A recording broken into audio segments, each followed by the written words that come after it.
Our core research project goal is to develop sustainable strategies to improve program reach. And we decided still to even focus on retention, even because we feel like, why do you think we'd say retention, even though we have really high attendance? Why do you think? Anybody have an idea? Maybe I'll move us along and not pull. Oh, go ahead, Heather. I was going to say, you want it to continue. If people are doing the program once, that's not effective. They have to. Okay, so you want people to continue. One of the core reason is that one of the things that we know is that when we increase reach, we may also increase the diversity of motivation for a program. And so you get a higher number of people in, but that also means you've now, those 4 families that have come, they're very motivated. They're highly motivated families. We probably didn't need to do very much for retention for them besides put on a good program, right? And so as we increase the reach, we may increase that motivational diversity within the group. So we want to make sure that we have things to keep people engaged in addition to delivering a high quality program. Okay, so here is the project. I'm going to walk through it relatively quickly, but building healthy families, program orientation and enrollment. So enrollment is our primary outcome. Okay, the number and proportion and representativeness of families that enroll in the program, that's our primary outcome. And so the way that we proposed to do this was that we would have communities respond to a fund and contract adoption strategy, and they would have a partnership between a community organization that would deliver building healthy families and a community health center that would use their electronic health record to identify families that would be eligible for building healthy families. Okay. And then we have an automated approach that my MPI on this, Guilherme Delfio, has, that he can interface with electronic health records with very low burden to the community health center and be able to do direct text message outreach to families that we identify as available. Okay, so that's our identification row. And then here's where we start to get to our randomization. And so we have everybody that gets anything here can have a self-enrollment opportunity. That this is our original slide. We say it's embedded within the text messaging. When we actually get to the mechanics of it, they can't actually just press the text message thing and be enrolled. There's a few other things that they'll need to do.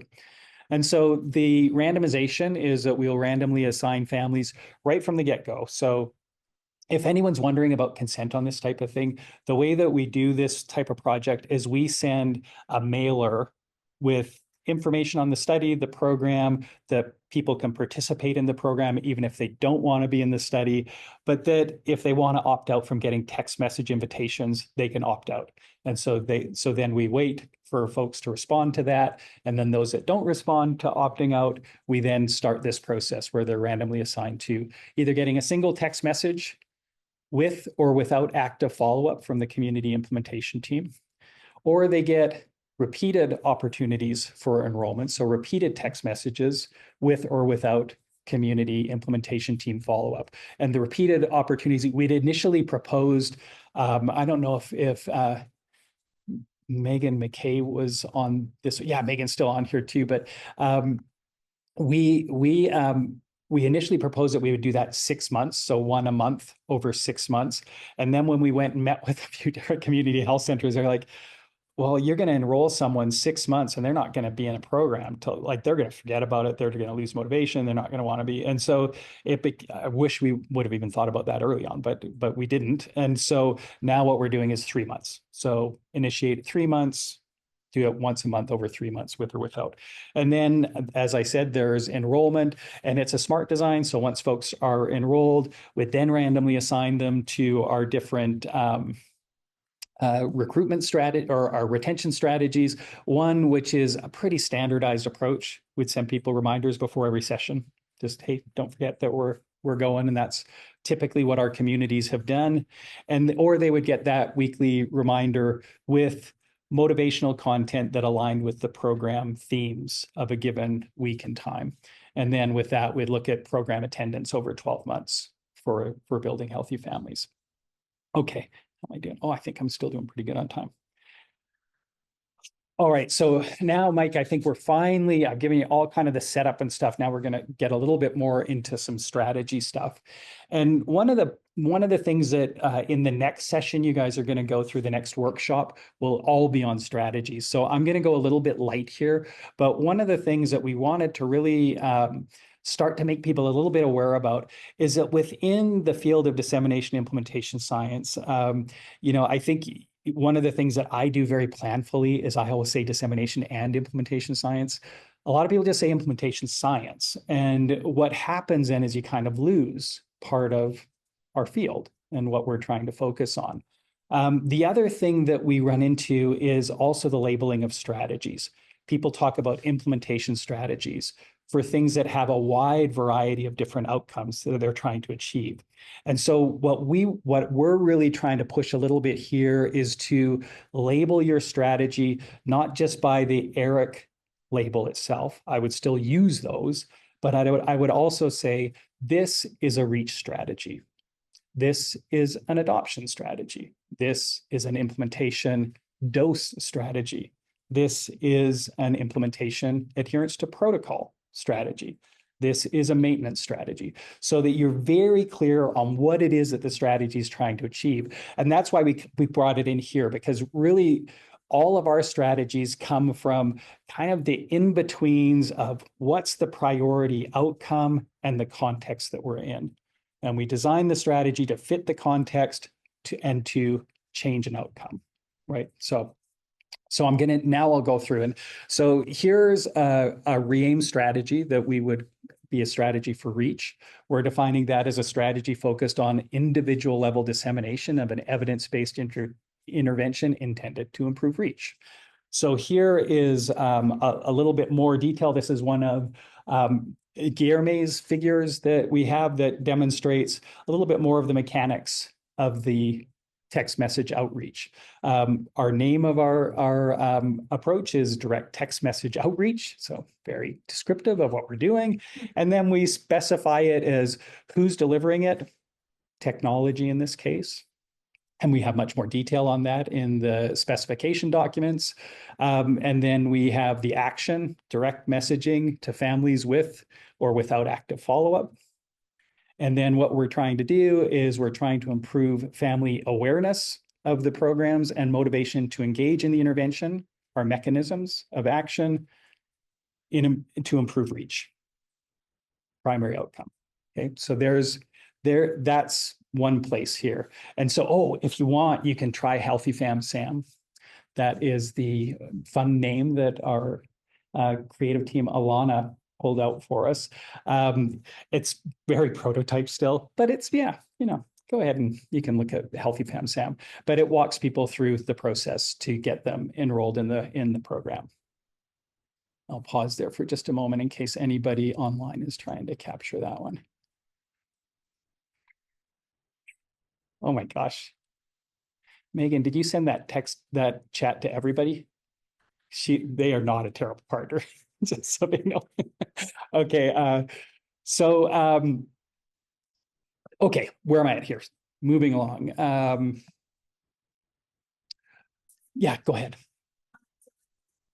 Specification, sorry, that's not what you're saying. That's where you're getting into like the mechanism of how that's. Yeah, and again, like I said, James and JD will get into strategies and we'll go through very explicitly the specification processes. And so I've given you here what I think is a decent specification, but it's specification light. So that's where I'm going with. But so our second strategy, and I talked about this one a little bit earlier, the strategy, an adoption strategy, a strategy focused on improving staff, organizational setting level adoption of an evidence-based intervention. This one is a fund and contract intervention or strategy that's intended to improve community uptake of building healthy families.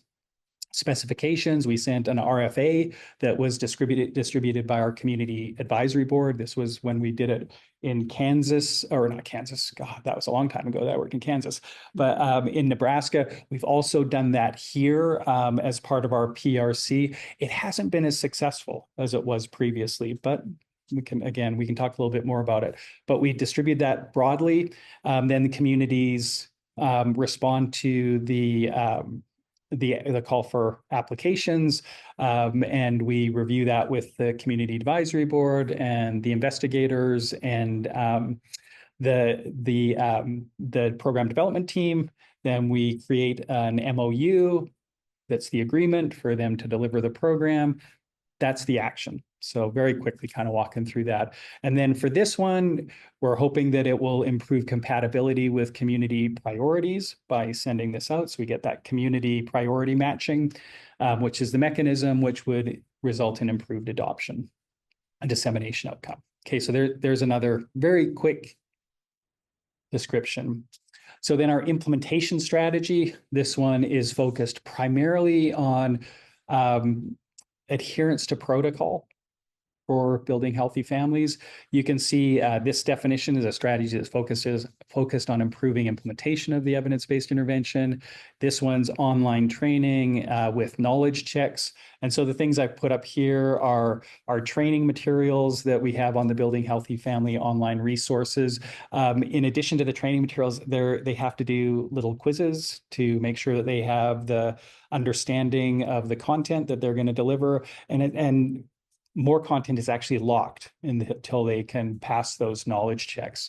And so it's got video, it's got everything needed to train up the team to deliver the intervention. And again, you can see the who, the action, the mechanism, and the outcome. And again, I won't read through that in detail. Now, but let's get to the maintenance one. So this is a strategic approach to try and maintain a program beyond the life of just a specific grant, even if it's a dissemination implementation grant. And so for this one, within the data portal, within the online resources, we built a data portal that allows reporting for the community implementation team internally or externally. So they can share, de-identified reports that provide observability of the effectiveness of their intervention that they can share with other groups that are important to their sustainment. So it could be their funding groups, it could be, parents, it could be other people within their organization that are questioning the value or, trying to do priorities within their work. And again, you can kind of see through the specification on that. So I'm going to just give a quick pause there and see if there's any questions at this point. Yes. So your goal is to increase reach. You've got all these diverse sites. Like I'm not sure where your New Mexico site was, but it looks like it's around Gallup. So let's say it was there, which is a tribal health system, and you're finding that you're having trouble, like different barriers to reach different places. And yeah, then how is it? Can you adapt your strategies in REAM, or does that sort of hurt fidelity and kind of the cost of the study kind of? Yeah. Yes. So the question was, it's likely that in our communities, there's going to be differences in what's successful in recruitment. And so I would say from our study perspective, we're over the course of the study, we're not going to do any adaptation to the fact that we're going to compare single versus multiple text messages with and without follow-up. It's unlikely we're going to change that because we programmed it, we've got it all together, and that will go. But within the online training, online resources and program package, we also have a full recruitment module that walks people through step by step to identify within their community what are ways that you get messages out, who are the folks you should talk to, how would you do it. And so even though we're doing this population health management overarching study, we encourage and actually facilitate every community to do a kind of a whatever works best for your community, let's add that onto it. So it's almost more like an additive adaptation rather than an adaptation to the core. So we'd say we have the core text messaging approach, and then we have community-specific additional opportunities to recruit folks. And that we anticipate will be quite different from community to community. And so then we'll just see, is what we do additive? Right. So it still ends up keeping a nice tight study for us to be able to do. Yeah. General question, but is REAM ever applied retroactively or retrospectively maybe to if you have something that's been implemented, maybe it's been implemented in the community for a long period of time, something might be state funded, for example. I think what I'm struggling to figure out is like, can you only apply this in kind of this Prospective. yeah, like examples that we've been getting, because I can see how you can have a lot of like ownership over, these definitions and like all of that stuff, but what's like, yeah, how do you think about it in a different context? Yeah, so the question was, can you use REAIM retrospectively as well as prospectively? And I'd say absolutely you can. It's like anything, if you're using a model, prospectively is easier because you identify how you're going to gather the information. But REAIM has a pretty good utility that, most things that are going on in a community or a clinical setting, you can typically get reach on. You can typically get representation. The variables that you can compare representation on are going to be different from place to place. And so it might not be ideal there, but yeah, I think there's lots of folks that have done retrospective adoption types of studies of what's the spread been. I think the implementation fidelity stuff is a little bit trickier unless, they had something built in, but yeah, you definitely can. And I'm trying to think of, I don't know that we've ever used it retrospectively, but I know that you can. Yeah. Okay. So any questions on this? Any other ones? Let's see, nothing in the chat.